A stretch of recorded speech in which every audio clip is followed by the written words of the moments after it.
Lamar Jackson and the Baltimore Ravens still haven't figured out how to beat the Pittsburgh Steelers.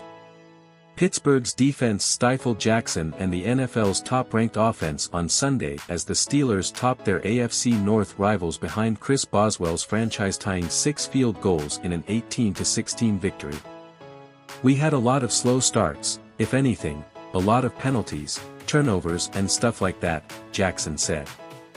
"We can't have that in these types of games and this environment. It's a division game. The Steelers have won 7 of the last 8 games against Baltimore. Each of the last 9 games between the teams has been decided by 7 points or less." Jackson, Derrick Henry and the rest of the offense never found their rhythm against Pittsburgh's defense. Baltimore finished with season lows in points and yards, 329, and was slowed by 12 penalties and 3 turnovers. Those miscues all led to Boswell field goals. Jackson completed 16 of 33 passes for 207 yards with a touchdown and an interception. He hit Zay Flowers for a 16-yard score with 1:06 left to move the Ravens within 2, but the 2-point conversion attempt failed. Henry tied a franchise record when he scored his 15th rushing touchdown of the season, but he was limited to just 65 yards and wasn't on the field for the failed 2-point try.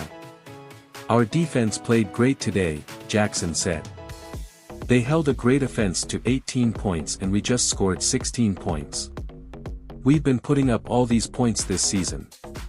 That's annoying." The Steelers are one of the few teams that seem to regularly have an answer when facing Jackson. He leads the NFL in quarterback rating and touchdown passes, while masterfully running the league's most potent offense.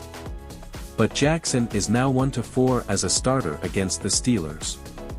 He has won more NFL MVP awards, 2, than victories against Pittsburgh.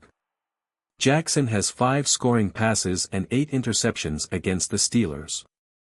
A fourth-quarter interception by Steelers linebacker Peyton Wilson was costly for Jackson and the Ravens. With Pittsburgh leading 15-10, the Ravens forced a turnover when Marlon Humphrey picked off Russell Wilson in the end zone. Jackson ran for 25 yards on first down, but a 15-yard completion to Henry on second down was wiped out by a penalty for an ineligible man downfield.